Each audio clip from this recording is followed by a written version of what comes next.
I shall be spending the whole of September and the first week of October in North America, speaking in 10 different cities, from Dallas to Vancouver. I am 83 years old, and travel is more irksome than it was. The maxim, "quit while you're ahead," has recently received a welcome boost, and I anticipate that this will be my last American tour, my swan song, my final bow. There'll be a Q&A at every event, and I'll be signing any or all of my 19 books, including the Genetic Book of the Dead, which will be just published. This will probably be your last opportunity to tell me how profoundly you disagree with everything I've written and said, or the reverse if that is the case. Either way, I look forward to seeing you.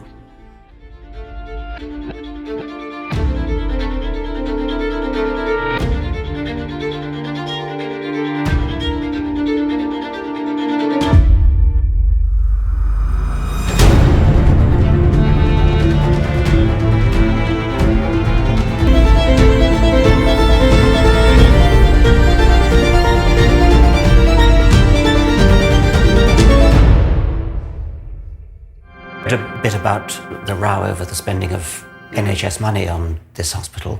Can you tell us a bit about that? Well, it's a long story. I mean, our funding has constantly been threatened over the years, and in fact we came very close to being closed down in the early 1990s. But you know, we've always come back essentially because there's demand there, because patients like it. It is, in the end, the patients are our strongest advocates, and the patients always kick up a huge fuss. When the television people come, by surprise when there's a news story, we say, you can talk to anybody you like, provided they agree to talk to you, you can talk to them. Because they always, are remarkably supportive. It is ultimately that patients say that what we do helps them very often when nothing else has. That is the bottom line. That is what has saved us. And I think, with the increasingly patient-led, choice-led NHS will continue to do so. That and the steadily increasing scientific evidence. I mean, I accept that the evidence for homeopathy is controversial, but we're not just homeopathy. For instance, we introduced the first acupuncture service in the NHS, and the evidence for acupuncture now is getting very strong, and people continue to question it, but I think increasingly, implausibly, I think there is clear evidence that acupuncture works for certain things, particularly painful conditions, which are a big problem. Yes, I mean, I think it's highly likely that it might work. Or not likely, but I mean, it could still work even if the mumbo-jumbo behind it's nonsense. The practice itself could very well work, and that would be... the other thing I was sort of thinking as you were talking was that whether or not what you do is placebo, it still works. I mean, the placebo effect is very, very important, and it undoubtedly works. And so if money is spent on giving patients placebos, that's fine. At least it's better than giving money to suits who push paper around and mess about with the NHS, making you fill in forms all the time. Yes, or indeed pharmaceutical companies who are not always entirely honest about particularly the adverse effects of their drugs. But of course, when you talk, I think it's important to get your terms right here. There are non-specific effects and there are placebo effects, and placebo effects are a subset of non-specific effects. Now, non-specific effects include good advice, encouragement, explanation. All those things make people feel better. Advice on diet or lifestyle, all those things are an important part of medicine, and every doctor should do them before they ever think of reaching for the prescription pad. And we perhaps are better at that than other people, and I'm not in the least ashamed of it, quite the contrary. But I wouldn't do homeopathy for 5 minutes if I thought it was only that. Certainly I tried to get if I thought I was kidding them, that it was all me being nice to them and giving them sound advice on how they should live their lifestyle, and the pills were killing them. I wouldn't do it for 2 minutes if I thought that was the case. No, of course, especially if the pills are killing them. But I mean, kidding them. Sorry. But what if? I mean, I'm not sure. I'm not sure quite why you say that, because if you really are doing the patient good by your kind bedside manner and by giving them pills, whether or not they do anything, it has been suggested that a very high percentage of so-called conventional medicine is also doing nothing but placebo. Well, absolutely. And one of the best criticisms I know of the whole, placebo-controlled trial is that it encourages that culture. It's somehow it's a sort of side effect, an adverse effect of placebo-controlled trials is that they encourage the idea that all there is to medicine is giving them the pills. Yes. Everything else doesn't really matter. Yeah. Of course, it doesn't really say that, but you can understand how it sort of has that, gives that feeling. And of course, the pharmaceutical industry isn't in any great hurry to disabuse us of that notion. Yes. Although it is wrong. If one takes placebo seriously, as I think I genuinely do you think it's important for the patient's welfare to hang it on some sort of theory that the patient can be persuaded by, whether or not there's anything in that theory? Well, there is research on this. It's called knowledge effects. And of course, the results are very confusing. There's a lot of experiments, mostly done with students, giving them decaf and real coffee and telling them different things, manipulating their knowledge conditions. And frankly, the results are very difficult to interpret. They go in every which way. But it is clear that there are complex interactions between specific effects. Caffeine does have specific effects which are well known, and what you tell them. And the results can be made to go every which way.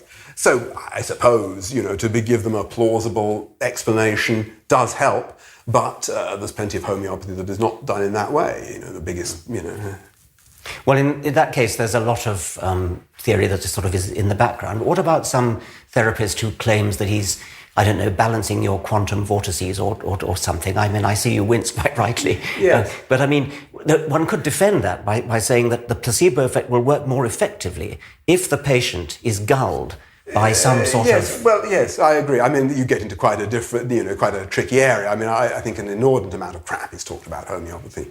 There's a lot of nonsense talked in the name of homeopathy by people, frankly, who are often inadequately trained, because actually in the UK, anybody can call themselves a homeopath. You don't have to be qualified, regulated, or anything, insured, nothing at all. Anybody can call themselves a homeopath, and some rather, unusual people do, and have some rather unusual theories.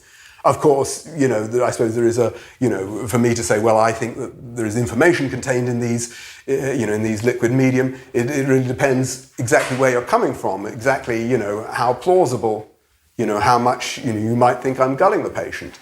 I don't claim that it's a fixed, that it's much more than a hypothesis. What I do say is that I have quite considerable evidence that homeopathy does work, and I'm sure that it's safe. Yeah.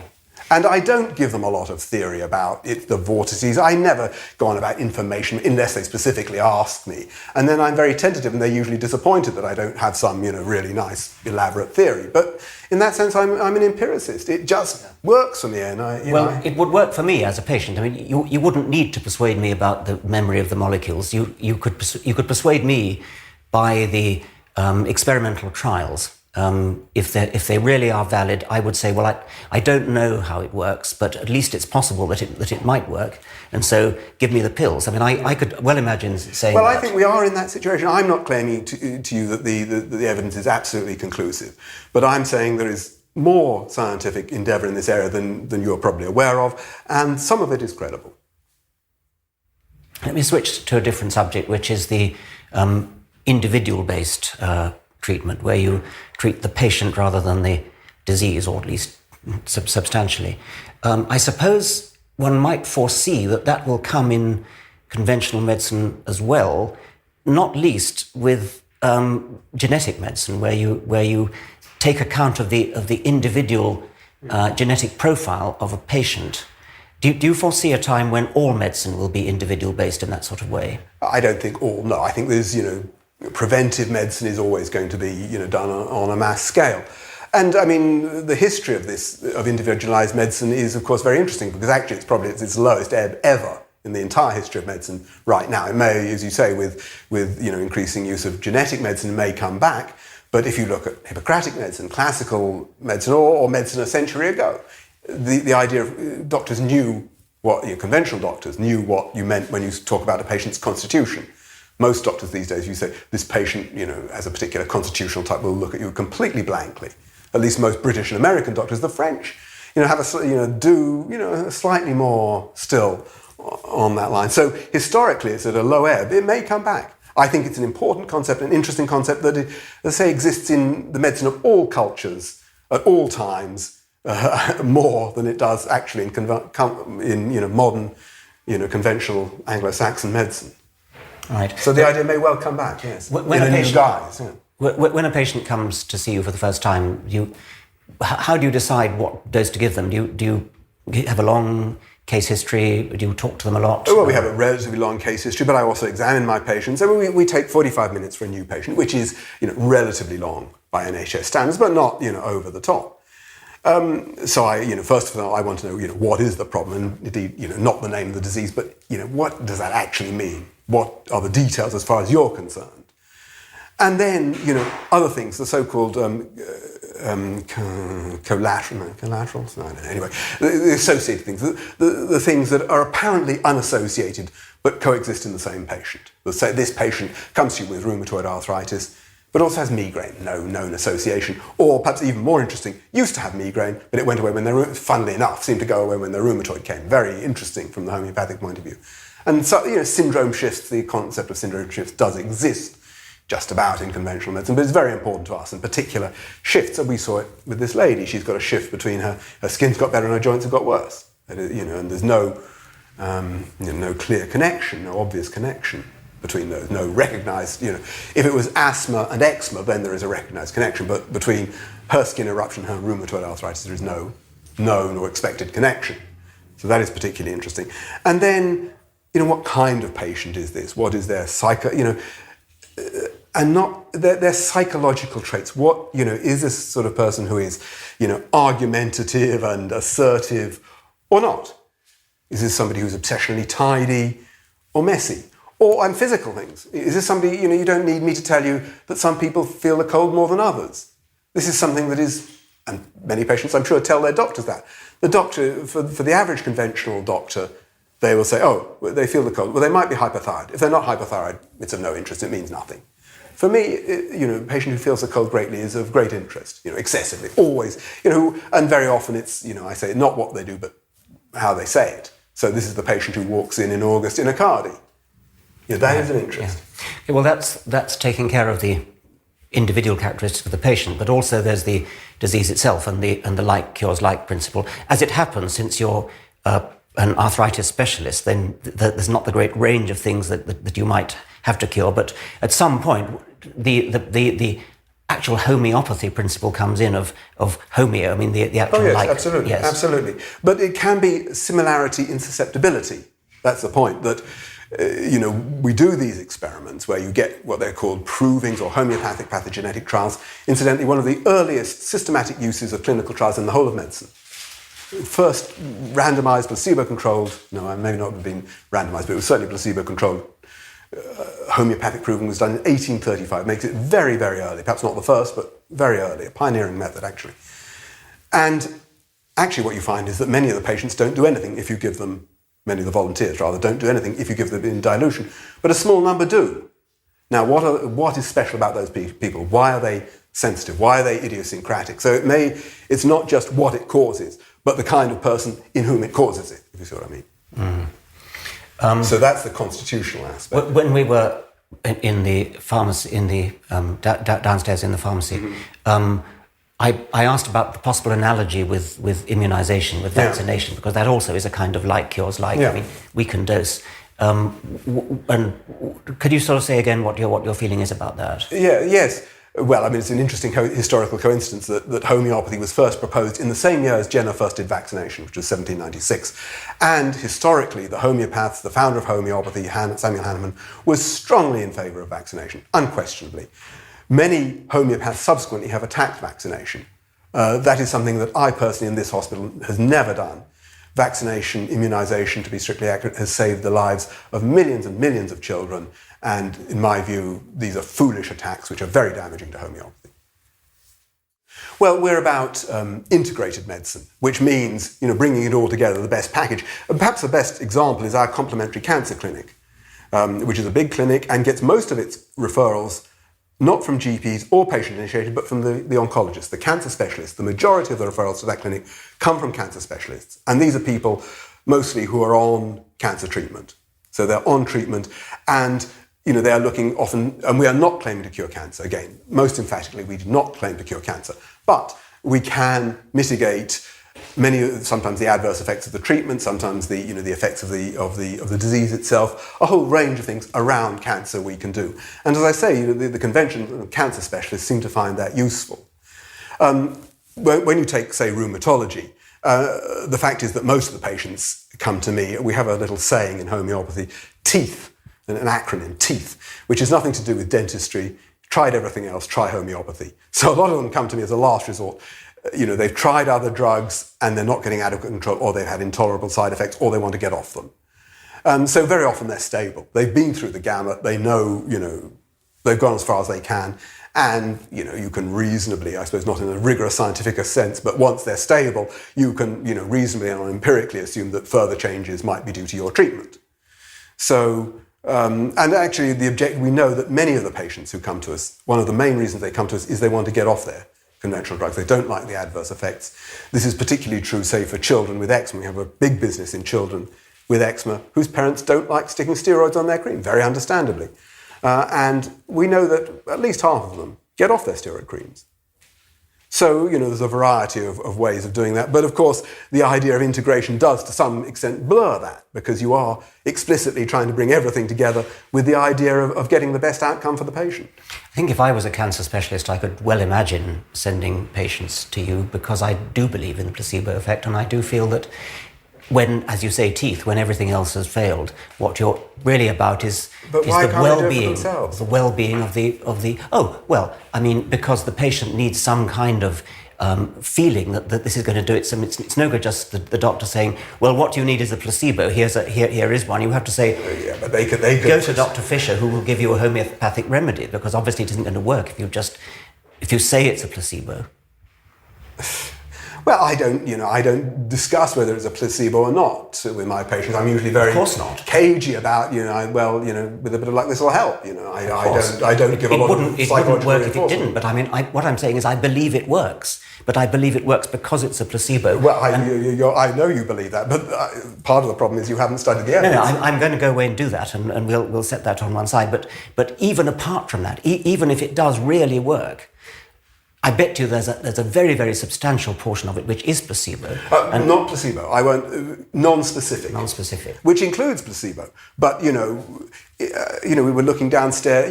It is shocking. How many patients I see, for instance, who come with terrible pain in their feet, and they've been given a bucket load of drugs. You take one look at their feet; they've got terrible flat feet. Oh, go to the local podiatrist, get some decent insoles. They come back. Oh, that did a miracle. That sort of thing. Or dietary things. It is, they do have a big influence, and it is shocking how often that is not done. Yes, I believe it. So, non-specific, but also, explaining to them what the nature of this disease is, what might happen, and what, simple measures, they can do which might make it better. So, non-specific, including placebo, but not only placebo. Placebo, I think, is actually a relatively small proportion of it. Okay, well, I've got no problem in believing that if I had cancer and I'd been written off by the cancer specialist, coming to you... Well, but they haven't been written off on the whole. Most of them are in treatment. In treatment. But I mean, things like improving the morale of the patient, improving the patient's will to win, improving the patient's feeling of the thing being under control could have a very important... I'm actually doing something. I'm taking these pills. This might be doing me some good. Well, we know there is research on it that actually, there are... spontaneous remissions do occur in cancer. And about the one thing they do correlate with is fighting spirit. It's people who really do something drastic are the ones who occasionally do get spontaneous remissions. Yes. So that may be, I'm not necessarily arguing with that. But I repeat, I would not practice homeopathy for 2 minutes if I thought I was kidding them with the pills. And you certainly wouldn't tell them. I mean, that would be fatal if you told them you were kidding them. Well, it doesn't arise because I don't think I am, and I think the scientific evidence supports me in that. Well, I should look at that. I think it's important to have integrated medicine, including immunisation for children, because I'm not claiming that homeopathy is a cure for everything by any means at all. There is not a scrap of evidence that homeopathy works to prevent any disease, actually. And people should, whereas there is plenty of evidence that immunisation does work, so people should have immunisation. They should have surgery for their cancers. As a rheumatologist, it quite often arises, patients have got terrible hips or knees, and I say to them, well, you really need that knee or that hip replaced. I really think you should have it done. And that's it. I mean, that's my duty to the patient, to give them the best advice I can. I'm sure, yes. So, but when you say you don't believe it cures any disease, do you really mean that? Prevents. Prevents. There is what I said is there is no evidence that it prevents any disease. Right. So just to get it clear, what does it do then if it doesn't? Well, it treats diseases. Take flu. I mean, there's actually good evidence. There's a Cochrane review on flu. I'll try and run it out for you. The evidence is quite clear. It does, and these are large-scale studies, with a systematic review, it reduces the duration of flu but does not prevent flu. And there's 8 trials total, yes, both prevention and treatment, which say that. Right, okay. Thank you very much for letting me sit in on that. Pleasure.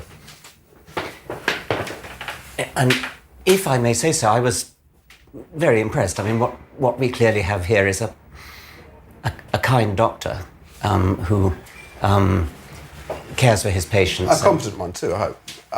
Those are rheumatological patients, and I'm a rheumatologist. Yes, yes. Of course, not that I'm ashamed of being kind to my patients. And you have plenty of time for them. You know them as individuals, Well, this is an NHS service, and I don't know about having. I suppose we have a bit more time. Our standard timings, basically, we divide our clinic. We have 3.5-hour clinics. They're divided into 15-minute slots. So a new patient gets 3 slots, 45 minutes, and a follow-up gets 15 minutes, which is probably a bit more than in a standard rheumatological clinic, but not more, not much. Yeah. We're working in NHS. We are subject to the same pressures as everybody else. And what were the medications that you were giving to those 3 patients? Well, the first lady, this lady who I've been seeing for a long time, who undoubtedly has rheumatoid arthritis, the thing that she consistently responds to is something called pulsatilla, which is a herb. It's a plant. It's a pretty little anemone. Apparently, it was quite a common wild plant in the UK at one time, now almost lost in the wild, but you still can grow it. Not, as far as I know, used in any other medical tradition, but certainly used in homeopathy.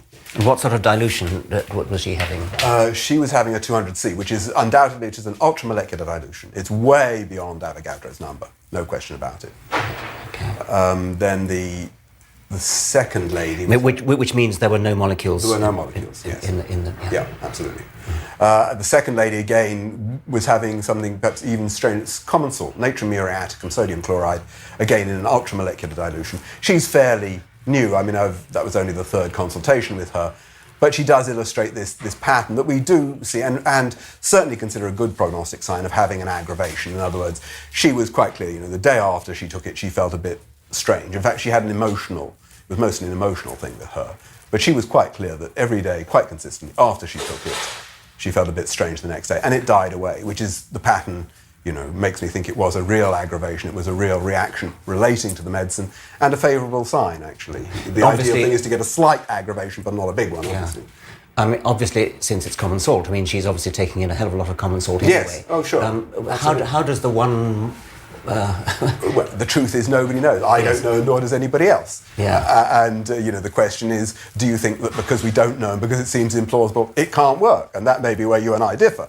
Because, I consider myself a rationalist. I've done many controlled trials in homeopathy, but in terms of rationalism, that for me doesn't mean that everything I can't understand can't possibly be true. There are many, I thoroughly agree with you about that. Yes. Yeah. My belief is these things are really doing something. It's more than a belief. There is actually substantial evidence. Mm-hmm. They're having a real physiological action. Right. And the third patient? It was antimonium crudum, which is an old-fashioned name for its antimony sulfide. That was actually it's a borderline ultramolecular. It's a 12C, which is a borderline, those precious few molecules. There may be a few molecules. And what's the rationale for choosing the ingredient for each complaint? Well, I think right away that it is not the complaint you're treating. We say in homeopathy, we treat diseases, not people. In fact, all those people had similar complaints. They all had inflammatory arthritis. One of them had rheumatoid arthritis. The other 2 had psoriatic arthritis. But they're very similar complaints. But they all got completely different medicines.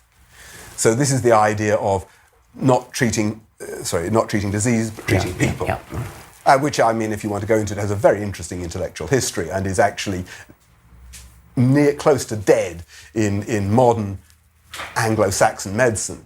And probably historically is less prominent as an idea than almost any time in the history of medicine, or indeed any place. I mean, even the French, still have the idea of what they call terrain meaning soil, the idea of treating the person, not the condition. So this is an idea that is all but dead in modern conventional medicine, but is very much alive in homeopathy. So you're treating the person on a whole person basis. For instance, the second lady, I don't want to go into too many details, but there was an emotional trauma. She relates the onset of her disease to a specific emotional trauma. And interestingly enough, the aggravation she was having, she said, it seemed to bring back memory of that unhappy period in my life. It seemed to come flooding back to me. Mm. That all would be compatible with seeing it as a placebo effect, wouldn't it? If it's patient-specific and is to do with emotional trauma. I don't see why that is any more compatible than anything else. I think it is, many patients will tell you, will relate the onset of their illnesses to, specific life events.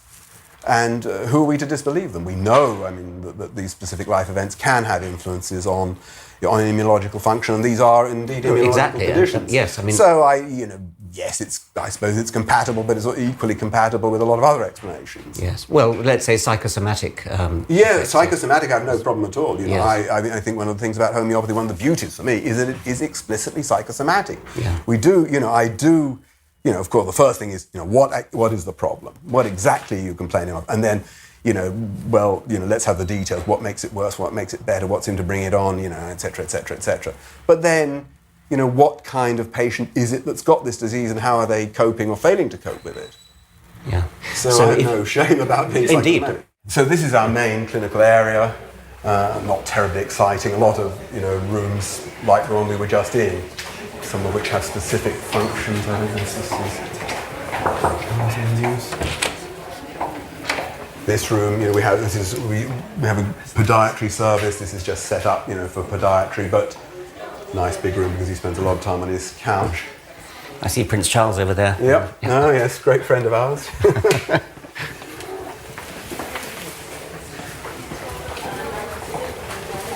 And then down the other end we have a dedicated children's area. I don't think there's much point going, it's not very exciting, but you have to, for legal reasons, have a dedicated children's area. We do a lot of children, so down the other end, not very exciting. How much of the hospital is devoted to homeopathy and how much to say, osteopathy and other? Well, we don't, despite the name, we are not just homeopathy. No. We do a variety of complementary medicine, and we're integrated. Integrating different complementary therapies with each other, and increasingly with the trust we're in. One of the things we're now developing is an integrated pain service, which will bring, the idea is they can have everything from, high-tech, injections in their back under, the latest, toys for the boys, to aromatherapy and acupuncture, and all stops in between. A fully integrated service, providing a tailored service for each patient. So we do not have a homeopathy clinic, or for that matter an acupuncture or an osteopathy clinic. What we have is a rheumatology clinic, a musculoskeletal clinic, a children's clinic, a women's clinic, and within those clinics we offer a range of complementary and to a small extent conventional therapies, but on the whole they can get their conventional therapies elsewhere. We offer a range of therapies that are likely to be appropriate for the sort of people you're seeing. But in terms of overall activity, 50 to 60% of what we do is homeopathy, but we also, the next is probably acupuncture and nutritional medicine. The one we're developing most rapidly at the moment is herbal medicine. We also do spinal manipulation, relaxation techniques, a range of things, a range of complementary therapies. But the important thing is it's fully integrated. It's an NHS service. I'm a doctor. All our nurses are nurses. Our pharmacists are pharmacists. And we're part of a large NHS trust, and rapidly integrating our services, to offer, really the best of both worlds with the remainder of the trust. Thank you. If you enjoyed this episode, you can show some support by subscribing to the podcast, sharing it with your friends, and leaving a review.